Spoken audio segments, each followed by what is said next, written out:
Guys, Muslim के अहन अमसु positive ओइरे अखोय Manipur की अनीसुबो ओइना हाइदे मुस्लिम दिल्ली दा मुस्लिम की लाइनिंग लाइसंग मरी लेनब थोरम अमा यावरुबा हलकपा मियोय अमा अदुदि मयामने हेना खंगना लायमनेबा अदुबो फेक न्यूज यामना साइथोपे हेमननako अचुंबा पाउ डिटेल्स हाइदे न्यूज रिपोर्ट तगी फंगबो पाउ दो अदुदा मयामदा हाइते खंगन गे शेयर तो क्या देखंबा मार्च से मार्च की डेट 11 दा अखोय मणिपुर दा थोंगपदे अदुगा डेट 20 दैना 22 बो हॉस्पिटल दा एडमिट तौरगा लायमे मार्च हाइदे करम क्लिनिक नो हाइम मतम the peace hospital and research institute दा लेमे अदुदगी महाक से नाबजे फरे हैना हॉस्पिटल दे थादुरे अदो नारिबो सिम्पटोम जिजो अखोयगी हजे कोरोना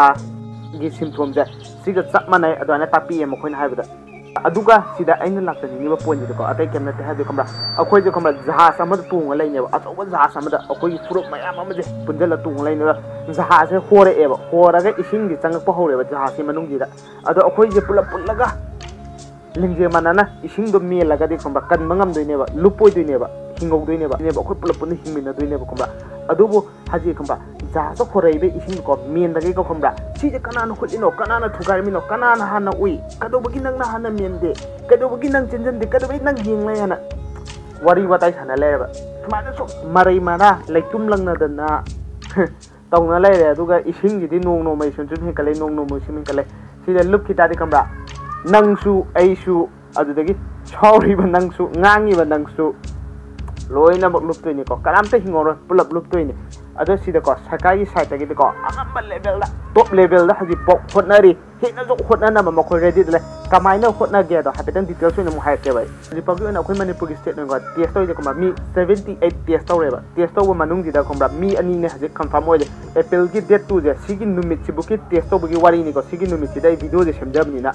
अदुगा हजि अनौबा लाप केसेस सिदा हेना करी सेक्शन थोरंग लौसलके हाय मतम दो को कई खुंता पैखलके मतम दो को मखोगी लम लिलोंग दगी नि जना को हजि के अहल दो अदो मखोगी लम दो को किलोमीटर 3 न कोन हायदे महाके युम लै दा अदुदे किलोमीटर न 3 न कोन दा मफम दो को हजि प्रा सिल तो थमग्रेबा असिदगी मी चथोक चजिन यारोय मी चंगबजु यारोय लैरिबा मी दु थोलकपे यारोयबा अदुगा अदवाना दुम फाजलगा थमगदौ नते को मखोय जे अदु फाजिलिगे मनुंग दु क्वारंटाइन तौदोनेबा अदुइ मनुंग को स्टेप मयाम दु लखतलकनी मेडिकल गी टीम जिना को ग्रुप थरा तोकना सारे न को ग्रुप थरा थोकना साबे सिजिदा आसागी टीम मेंबर के खरा यावनी ग्रुप अममम न खमरा युमदोंग कुंठा युम कुंठा कुंठा दा समाना टेस्ट तौदोइने हादे मसाजे सगलकपरा खोटपरा अदुदे कई नुवाइतबा लै खोपले ना अदवाना दुम हंतोक हंजिन तौदोइने मकोइना ट्रीटमेंट द लौदोइने अदुदा कइमबा चिंगनाबा केसेस यावगदे अदुगे केसेस तुगे तौबम थोप थबक तो तौदोइने अदुगा अतोप खोंथांग अमा हागना खमबा हजिक अनौबा मी खरा टेस्ट तौबा हाइबदे अदुदा मखोइगा लैमिनरमीबा चामिन थमिनरमीबा फैमिली मेंबर हाइतारे का मखोइगी फैमिली मेंबर 12 अमा हजिक टेस्ट तौग्रेबा ngasiगी नुंदांगीदा टेस्ट तौग्रे अदुबो हयेंग डेट 3 जिगी मनुंगजीदादी रिजल्ट लाकनी हाइबा अदना मयामना थाजदबा अदुगा मो इसाइगी अहामबगी महाकना लायेंगिनिबा हॉस्पिटल दो अदुगी दुना कमाइना तौबाइना क्वेश्चन अमा लाक्तरा लाइको अदुजु सरकारना अदुगी जो मुक चप मानबा एक्शन लौखलेबा अदुदा लेरमीबा डॉक्टर अदुदे स्टाफ नर्सिंग माग हक्तिंगना मगोन सेबारी तौरम खोलमसिंग दो अदुजु मो मखोय टेस्ट की दमक लौखतखेबा अदुदगी लौखत मियोयना मखोय मियोय 10 तरुक लौखतले